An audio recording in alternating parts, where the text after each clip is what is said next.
All right, so welcome back to the farm. I have fallen into the trap of not doing videos again. Not for any particular reason. I have done some video footage, but I haven't edited it or anything, so that's kind of where we're at. But I did want to give you guys some updates. So this is going to be an update video. Not my favorite thing to do because they're usually a complete stinker when it comes to the views, but it's got to be done, doesn't it? So at the end of this video, if you want to skip ahead, I will throw in a bunch of the clips that I took and never did anything with, of third cut and stuff, and you can watch that. But I'll do some updates on the shop stuff here. I imagine there's some questions about that too, so here we go. So the 1394 cab is here beside me. I finally got around to painting it, and I should take a second to explain, because I think there is a bit of confusion. So this is the cab off the 1394 that I bought 4 or 5 years ago now, that we did the engine over in. We had it all apart. It's up in the shop right now. It's just like a skid unit with tires and wheels on it now. And yeah, it's been here for like 4 or 5 years in pieces. I've been working on it.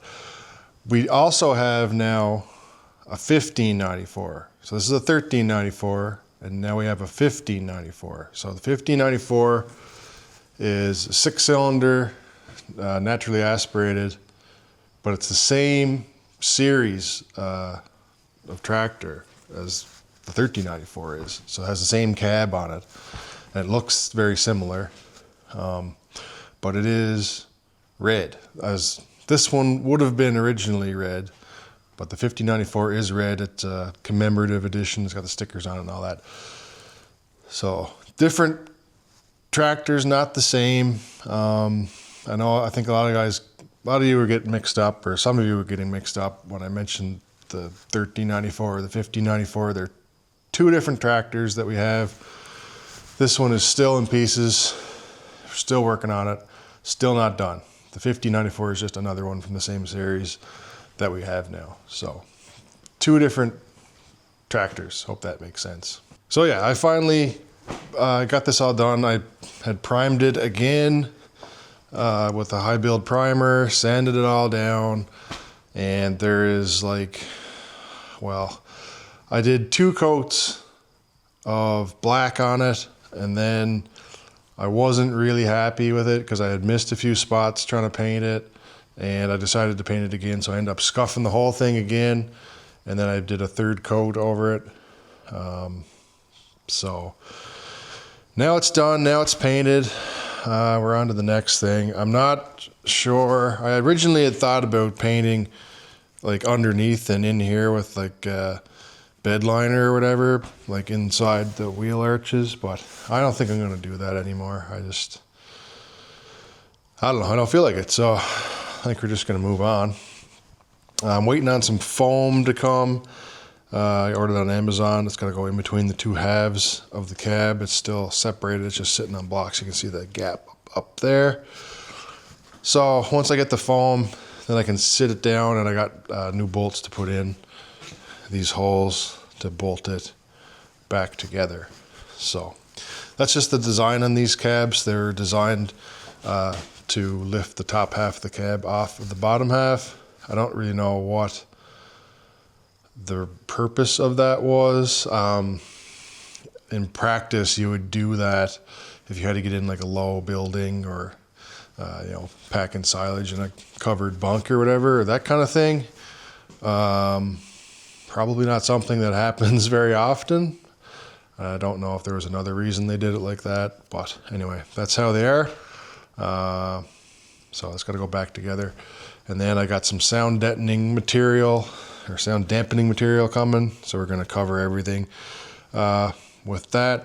I did the same thing to the 1594 last year, where I gutted the whole cab, just like, well, similar to this. It was still on the tractor, but I took all the interior out of it, And I covered everything with sound deadening material. I put mass loaded vinyl on the floor here and a new cab kit. So we're gonna do something similar to this now. I'm not sure if it's gonna happen right here or not. My original intent was to get the cab painted here and then move it up to the other shop where the 1394 is. It will not, the cab will not fit on the tractor in that shop if it's bolted together. I could put the bottom half of the cab on and then leave the top half off and work on it in there all as one thing, but I don't really want to do that. So what my plan is, or what I'm hoping to do, I was gonna put just the cab in the shop and move the 1394 out of there because I don't need the 1394 in there right now. I'm guessing it's probably gonna take me the better part of the winter to redo the cab, so I'm not going to be working on the actual tractor itself. That can go into one of the metal buildings or something that's out of the way. That's my plan. I could do wiring and the dash. The dash is over here. Well, this dash support is over here. I painted this as well when I painted the cab. The actual plastic dash piece, I painted that and fixed it up long ago. So that can go back on, but there's a lot of work got to be done to this first.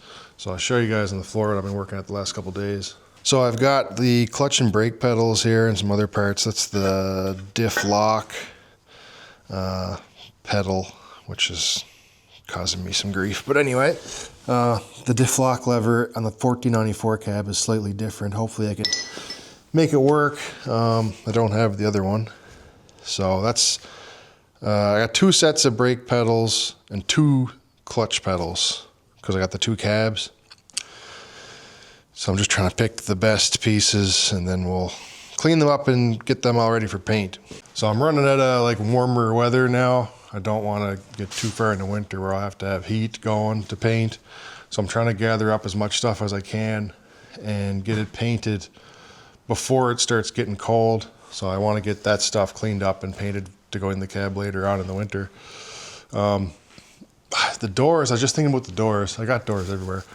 There's a door there and there's 3 doors over there by that chimney. So I got 2 good doors that they need to be cleaned up and painted, but I don't know. I'd like to get them sandblasted. I'm hoping that Dad is gonna sandblast this or take it somewhere and I can just throw the doors in too, but I don't know. I have to see what he says about that. Maybe he's not gonna take it somewhere. Maybe he's just gonna do it himself. So yeah, we'll talk about that in a minute. So yeah, just 1394, I'm just gathering up stuff, trying to get it cleaned up and painted, ready to go in the rest of the stuff in the winter there. So yeah. So obviously more on the workshop front. This is the cab off the 60HX. The 60HX has been absent in my videos this summer. It wasn't apart until just a couple weeks ago. The brakes aren't working on it at all. I'm pointing at like the brakes are here, but the brakes are not here, are they? But yeah, the brakes didn't work on it, and it was kind of miserable to use like that. So we just kind of parked it. And it's been pretty much just sitting, I guess it was sitting here, sitting in another building. So yeah, just a couple weeks ago, Dad started taking it apart. That's obviously the cab off it. He lifted that off the other day. I'll show you guys the actual rig out here. So here is the 60HX with no cab on it. So the 3-point hitch and the loader mounts are gonna come off yet too. He took it out here to wash it. So what's got to happen is these rear axle housings have to come off to get at the brakes. So you can do it without taking the loader frame right off of it. You can just loosen the bolt, taking the bolts out on the back, and then I think you loosen 2 of the 3 on the front. And it'll drop down and you can jack the back end up or something like that, and you can do it that way. But I think it's just as well to take the loader frame right off. So that's kind of the plan, I think. And yeah, you can kind of check it out. The 3.8's got to come off too. It's got a lot going on, a lot of hydraulics. That's your 4-spool valve block that runs the 3-point hitch and the 3 remotes on it. It's got hoses here for that orbital valve on the back, because it's got an orbital on the front and the back for the dual drive or whatever you want to call it. And there's a flow control valve over there to control the flow for the rear hydraulics, and then there's lines for the loader. So yeah, it's got a lot going on.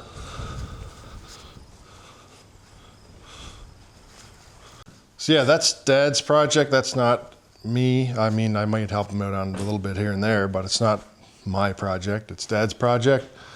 So yeah, I probably won't be showing a whole lot of footage of working on that, but I'll give you updates here and there. Probably not going to be done for next spring. I don't know, though. I don't think he's really planning on having it done by then. But there's parts everywhere here off that thing. I'll show you. There's cylinders there, 3 cylinders. I don't even know what that is. More parts, levers, cab parts, etc. All the lights that were on the roof, the light bar that was on the roof that won't be going back on, another cylinder, a fender, doors, well, door, glass. He has to get another door for it. So that's what he's been up to the last couple days. I think he's been taking glass out, taking doors off and stuff, and just trying to gut the cab. So yeah, a lot of work.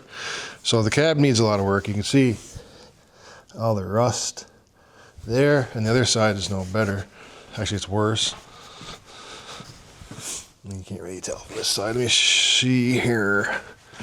Yeah, you can see there, it's all rotten. Like the whole floor pretty well needs to be replaced. And it's had some work done to it here. He showed me yesterday. This section here has been replaced on both sides. So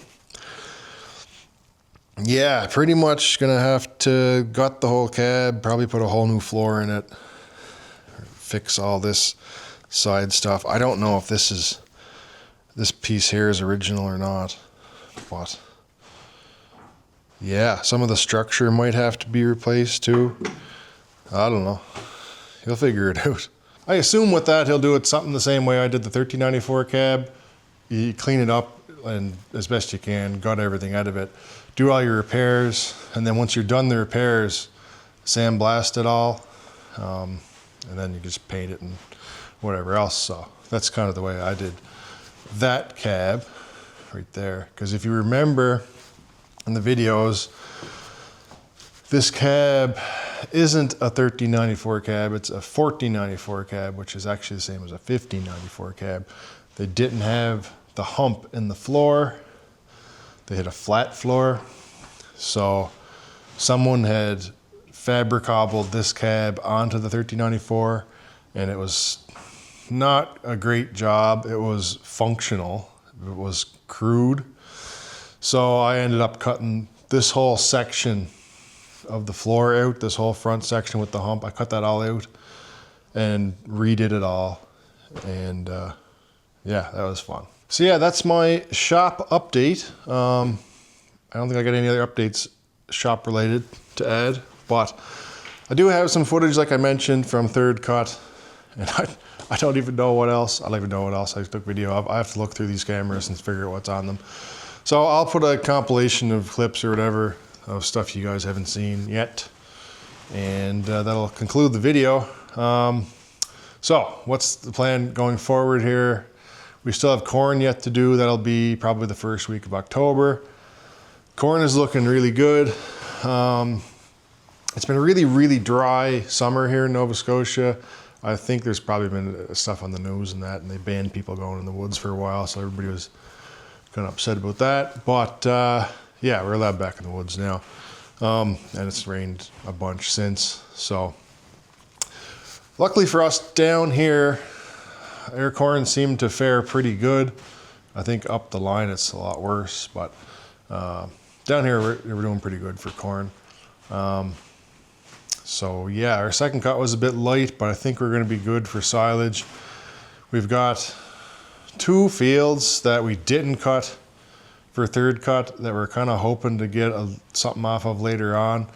Now that we've got some rain and we put a little bit of fertilizer on it. So we're hoping it'll come back a little bit and we'll get a crop off of that. So probably before corn, we'll get a couple videos of doing that. And then we'll do corn, like I said, first week of October. And yeah, I don't know what else. We'll find something else to do, I guess. So anyway, enjoy the compilation and thanks for watching. So it's growing pretty good. I think it's feeling a little bit of stress from the drought. If I can just get in here, away from the edge of the field a little ways. There we go. It's fair enough, I think. So yeah, you can see it's fairly, I don't know, by some standards it's fairly tall. I guess by some it's not. It's probably about average for us. So that's looking pretty good. If I just get out of here now. Boy, the deer flies have certainly found me by now. I've only been out here for 2 minutes. So earlier in a video, someone commented wondering why we had got away from using the plastic on the corn. And I think I said I was going to address that in the next video, and then I never did. So look, this stuff here, you can see the leaves. I don't know if you can see or not. The leaves are curling up on it, just on the outside. So obviously this corn is being affected. But further in, it seems to be all right. It just seems to be what's on the outside here. I'll turn the camera around. This outside stuff is obviously stressed. But like I said, the stuff further in seems to be all right. But yeah, back onto the plastic. So we kind of started to get away from using the plastic a few years ago. Even before we got the new planter, we were using the old Samco planter, but just planting without plastic. We did about half of our corn, probably for 2 years without plastic, and then half with plastic, just as a comparison. And the plastic does make a big difference in the corn. So like at time of harvest with the plastic, the corn, even though it was planted the same day, would have been, you know, probably 2 weeks further along than the corn planted without plastic. So it made a big difference that way. But as far as the quality goes and the starch in it and that, we never really seen a big difference there. And the plastic was a bit of a pain to lay down here. Now, in places where there's less rocks, I'm sure it works a lot better. But we found here the rocks would foul up the plastic a lot, and it was kind of a pain. I know Samco makes a different style of plastic that just covers the one single row of corn that's a lot narrower, and I wonder if that wouldn't be a better setup here for us. But yeah, we just decided that it wasn't really worth the added cost and the headache, because the plastic is expensive too, and the headache of it. We just decided to get away from the plastic. I do still think it makes a good difference, but we just kind of, the cons outweighed the pros for us, and we were looking at getting a new planter, a planter of our own, and like, it's not that easy to come by one like that. And you know, there's various other reasons, but the easiest thing to do is to just get a conventional planter. I think maybe I would like to have a plastic layer that you could lay plastic down after the corn is planted, because laying the plastic would slow things down so bad that it takes so long to get the corn planted. And I think it'd be better if you could just get the corn planted in the ground and then go back later and lay the plastic down maybe. But I don't know. I think what we got now is working pretty good. I mean, there's a stand of corn here. Planting without plastic has been working, so yeah, I don't know. We were told years ago that you couldn't plant plastic here without, or couldn't plant corn here without plastic, and that was 20 years ago. Maybe, maybe now things are different. Climate's changed a little bit, I guess. Corn varieties certainly have changed.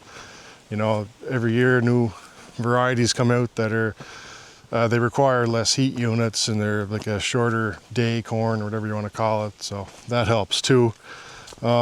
This corn here actually is, what is it, 76 day corn, I think, or 78. Like there's lower heat unit varieties of corn that are available even compared to this one. So yeah, I think the Pioneer that we got is a little shorter, a little less heat unit corn. I think even that you can get another variety that requires less, but yeah, I don't know. It's working for us right now, and I think maybe just better to stick with doing it this way. So that's really it. One thing I will mention is last year that we planted corn with plastic, I don't know if they had changed the formulation on the film or what it was, but it didn't hardly break down at all. Like it broke down enough that the stuff above the ground tore and the corn went through it, but it seemed like there was so much of it left on the fields when we did tillage the next year. It was just, it's a mess. So I'm not a big environmentalist or anything like that, but I think there is a point to be made about having the plastic into the fields. And I don't know if it's really plastic or not. It's probably like a, it's biodegradable plastic, but it's probably not like real plastic. It's probably made from plants or something. Jeez, the flies are bad. So I don't know, but it just seems like not having that in the fields is probably the better option than having it in the fields, but I don't know. So anyway, I guess I don't know if that answers any questions at all, but that's where we're at right now. We're planting without plastic and have no real plans to go back to it. So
away we go.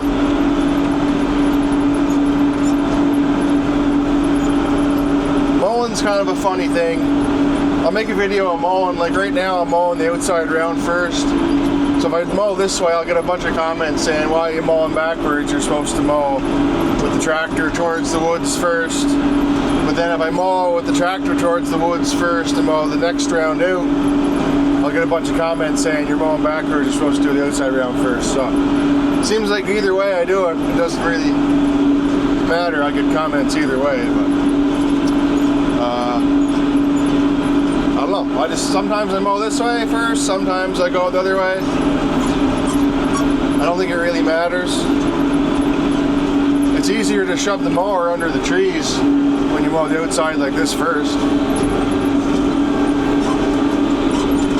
Some people mow with the tractor towards the woods first, that way if there's anything like trees or anything like that down, they can see it with the tractor before they run over with the mower. But I've mowed this 3 times so far, so or 2 times so far. So I don't think there's going to be any surprises.